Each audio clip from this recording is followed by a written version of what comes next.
Hello বন্ধুরা, কেমন আছেন সবাই? আশা করি সবাই ভালো আছেন। আমিও অনেক ভালো আছি। তো আমি বিধান আছি আপনাদের সঙ্গে, আর আপনারা দেখছেন আমার ইউটিউব চ্যানেল স্বপ্নিল দেবনাথ। তো আজকে আমি ইমোর কিছু সেটিংস নিয়ে আলোচনা করব। আমরা ইমো অনেকেই ইউজ করি। ইমোতে আমরা ভিডিও কল করতে পারি, টেক্সট আদান প্রদান করতে পারি, ফটো আদান প্রদান করতে পারি। তো ইমোর কিছু সেটিংস আমরা আজকে জেনে নিব।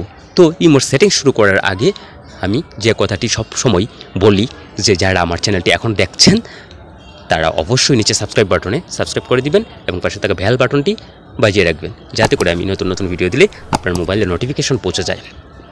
এবং ভিডিওটি শেয়ার করবেন বন্ধুদের মধ্যে, লাইক করবেন, কমেন্ট করবেন, তাহলে আমি নতুন নতুন ভিডিও করার উৎসাহ পাবো। তাহলে আমরা চলে যাচ্ছি আমাদের ইমো সেটিংসে। তো ইমো সেটিংসে যাওয়ার জন্য আমরা ইমো সফটওয়্যারটি ওপেন করব। তো আমার মোবাইল থেকে আমি ইমো সফটওয়্যারটি খুঁজে নিচ্ছি।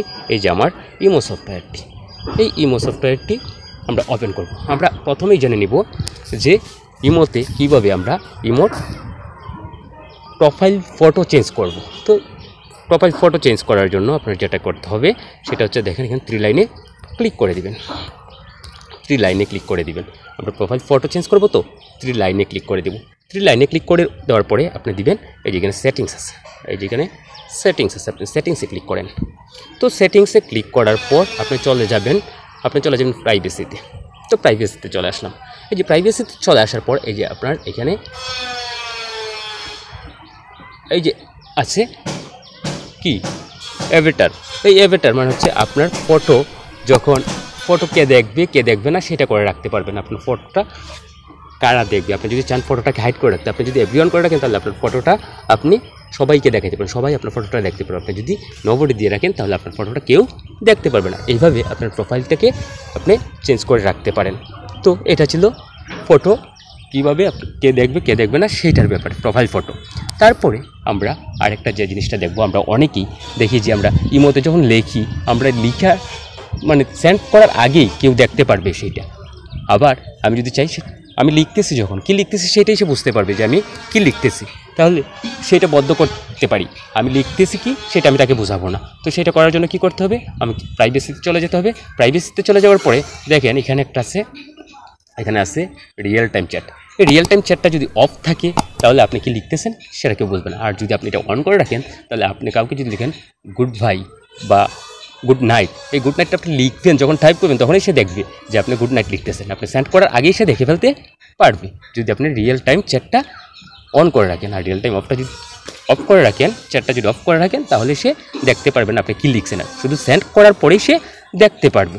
তারপরে আমরা যে সেটিংসটা দেখব সেই সেটিংসটা হচ্ছে আমরা লাস্ট সিন, মানে আপনি লাস্ট কখন অনলাইনে আসছিলেন সেইটা কেউ দেখেও বুঝতে পারবে না আপনি লাস্ট কখন অনলাইনে আসছিলেন। সেই জন্য আমার ইমো থেকে আমরা 3 ডটে মানে 3 লাইনে চলে যাব। 3 লাইনে ক্লিক করব।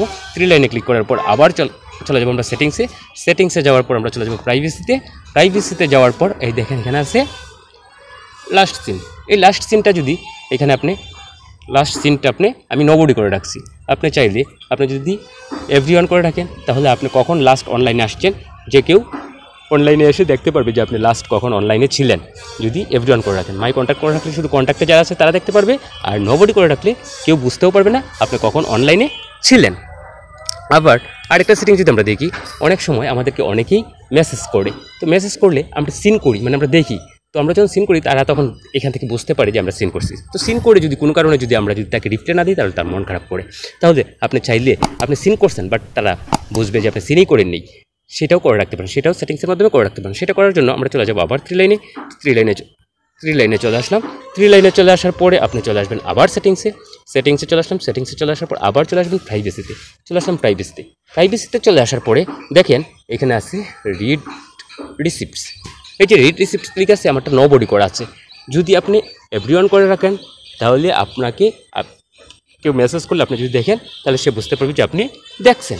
আর যদি এটাকে নোবডি করে রাখেন তাহলে আপনাকে কেউ SMS করলে আপনি সিন করবেন, কিন্তু তারা বুঝতেই পারবেন না আপনি সিন করছেন কি করেন নাই।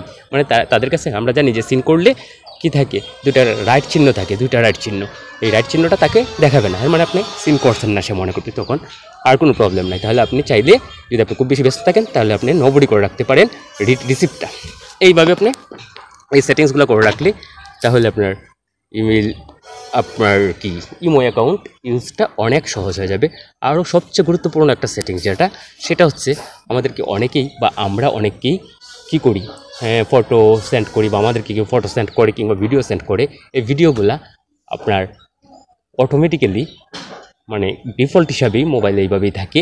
ইমো অ্যাকাউন্টটা ডিফল্ট হিসাবেই এটা গ্যালারিতে গিয়ে স্টোর হয়ে থাকে, স্টোরেজ হয়ে থাকে। তো আপনি চাইলে যে গ্যালারিতে স্টোর হবে না কোনো ভিডিও বা কোনো ফটো, তাহলে আপনি এটাও অফ করে রাখতে পারেন, আবার অন করেও রাখতে পারেন। তো সেটা করার জন্য আমরা কী করবো, সেটা করার জন্য আমরা 3 লাইনে চলে যাব। আমরা চলে আসলাম 3 লাইনে। 3 লাইনে আসার পরে আমরা চলে যাব সেটিংসে আসার পরে আপনি জাস্ট চলে যাবেন জেনারেলে চলে যাওয়ার পরে আপনি চলে যাবেন এই স্টোরেজে চলে আসলাম। এই স্টোরেজে চলে আসার পরে দেখেন আমারটা কী করা আছে, অন করা আছে। এর মানে এখানে আছে স্টোর ফটো, মানে ফটো অটোমেটিকলি স্টোর হয়ে যাবে, স্টোর ভিডিও অটোমেটিকলি স্টোর হয়ে যাবে। কেউ যদি আমাকে ভিডিও পাঠায়, ফটো পাঠায়, তাহলে অটোমেটিক্যালি স্টোর হয়ে যাবে। আমি যদি এটা অফ করে রাখি, তাহলে আমাকে কেউ ফটো পাঠালে অটোমেটিক্যালি আমার গ্যালারিতে স্টোর হবে না, মানে গ্যালারিতে সেভ হবে না। যদি আমি ভিডিওটা অফ করে রাখি, তাহলে অটোমেটিক্যালি ভিডিওটা গিয়ে আমার গ্যালারিতে সেভ হয়ে থাকবে না। দেখেন যদি এটা যদি অন থাকে, তাহলে কিন্তু আপনাদের অনেক সিকিউরিটি নষ্ট হয়। যেমন আপনি কার সাথে ভিডিও আদান প্রদান করলেন বা ছবি আদান প্রদান করলেন, এটা কি গ্যালারিতে থাকলো, তখন যে কেউ মোবাইলটা হাতে নিলেই গ্যালারি চেক করলেই সে পেয়ে যাবে। সেই জন্য এটা অফ করে রাখতে পারেন।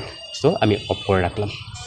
তো এইভাবে আপনি ইমোর সেটিংসগুলো করে অতি সহজেই ইমোকে ইউজ করতে পারেন এবং ইমোর ব্যবহারটা আরও বেশি প্রাণবন্ত করতে পারেন। তো আমি এতক্ষণ পর্যন্ত যে সেটিংসগুলো দেখালাম, এই সেটিংসগুলো যদি আপনাদের বিন্দুমাত্রও ভালো লেগে থাকে, তাহলে আপনাদের বন্ধুদের মধ্যে এই ভিডিওটা শেয়ার করুন এবং আপনি নিজে লাইক কমেন্ট করুন অনেক বেশি পরিমাণে। এবং আবারও বলছি, অতক্ষণ ধৈর্য ধরে যারা আমার ভিডিওটি দেখছেন বা আমার টিউটোরিয়ালটি দেখেছিলেন, তারা অবশ্যই নিচে লাল সাবস্ক্রাইব বাটনে সাবস্ক্রাইব করে দিবেন এবং পাশে থাকা বেল বাটনটি বাজিয়ে রাখবেন, যাতে করে আমি নতুন ভিডিও দিলে আপনাদের মোবাইলে নোটিফিকেশন পৌঁছে যায়। এবং বন্ধুদের মধ্যে যথেষ্ট পরিমাণে ভিডিওটি শেয়ার করবেন। তাহলেই আমার এই কষ্ট করে যে ভিডিওটা বানালাম, তাহলে আমার ভিডিওটা সার্থক হবে, যদি তারা দেখে কিছু শিখতে পারে এখান থেকে।